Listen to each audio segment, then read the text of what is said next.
Hi everyone, Miss Jackie with chapter 5 of Chocolate Fever.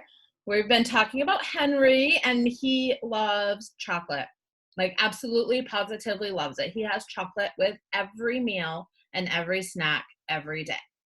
All of a sudden, he has broken out in this rash. It's like a chocolate rash and no one knows what it is. So here we go, chapter 5. They're calling in Dr. Fargo. In later years, Henry couldn't remember who screamed first. All he could recall was that both he and Mrs. Kimmelfarber were yelling their heads off, and that Nurse Molly Farthing was as cool as a cantaloupe. "Calm down now, both of you," she said. "Mrs. Kimmelfarber, you go and call Mrs. Green on the telephone. Tell her we're taking Henry to the city hospital." Mrs. Kimmelfarber didn't move. She just stood there with her mouth open, staring at Henry. "You scoot now," insisted Nurse Farthing in a harsher tone. "Shoosh, off with you." "And you, Henry Green," she said as Miss Kimmelfarber left the room, "are coming with me. Let's go." Quietly and calmly. She took his hand, and once again, Henry noticed that it felt good and somehow made him feel better. He kept holding her cool hand, and as they left the school and all the way to the hospital, as the taxi sped along, Henry held fast to the calm, steady hand of Nurse Molly Farthing. In fact, it wasn't until he had been checked by 2 different doctors and was waiting to be examined by the hospital's chief of children's medicine, Dr. Fargo, that he dared to let go. What, said Dr. Fargo as he came bounding into the exam room. He was a small, round man with bushy white mustache and a confused look on his face. "What have we here?"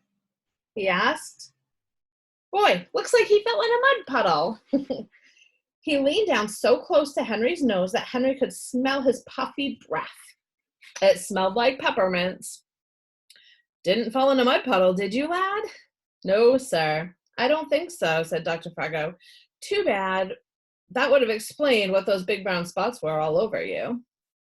"Well, then," he said, turning to Nurse Molly Farthing, "tell me things." "You're not going to believe this, Doctor," Nurse Farthing began, as she told Dr. Fargo about the events from the morning.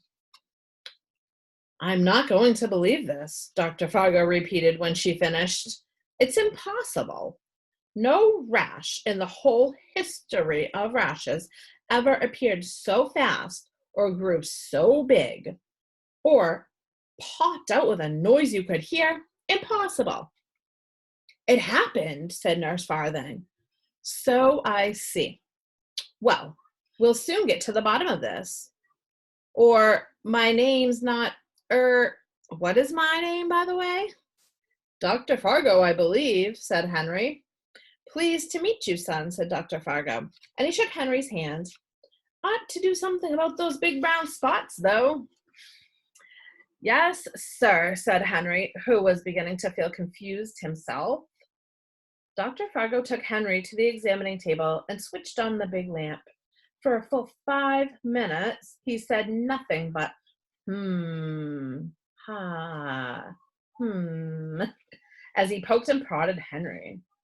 He looked at every big brown spot and all of the bare spots in between the brown spots. He looked with a magnifying glass and without a magnifying glass. He looked in Henry's eyes, ears, nose, even under his tongue. Finally, he said, "I don't know any more than when I started.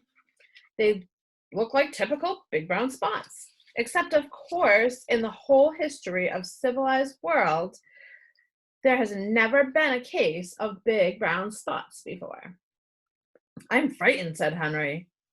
"I'm Dr. Fargo," said the doctor. "That much I know." "Now, what I'd like to do is get to know more about you and these brown spots of yours."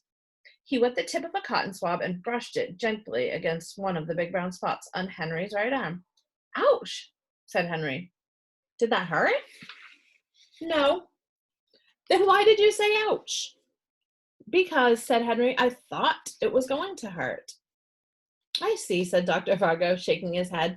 He put the cotton swab into a glass jar. Take this to the laboratory at once, he said to one of his assistants, and the man rushed out of the room. In a few minutes, we'll know more about those big brown spots of yours, the doctor said. Hands behind his back, he began to pace the room.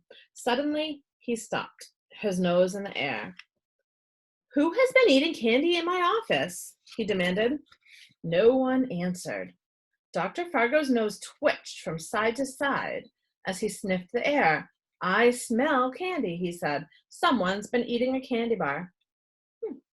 Just then the telephone rang, and Dr. Fargo bounded across the room to answer it. What? What? He said into the phone. Are you sure? His white mustache bounced up and down.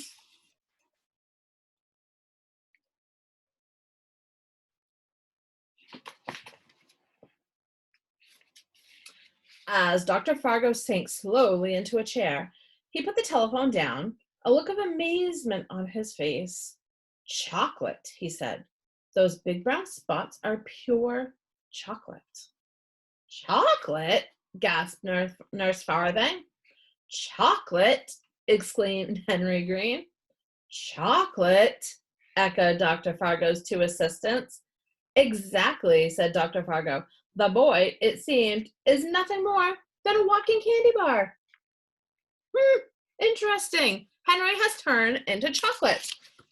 Tomorrow we'll read chapter 6, Catch That Boy. Have a great day.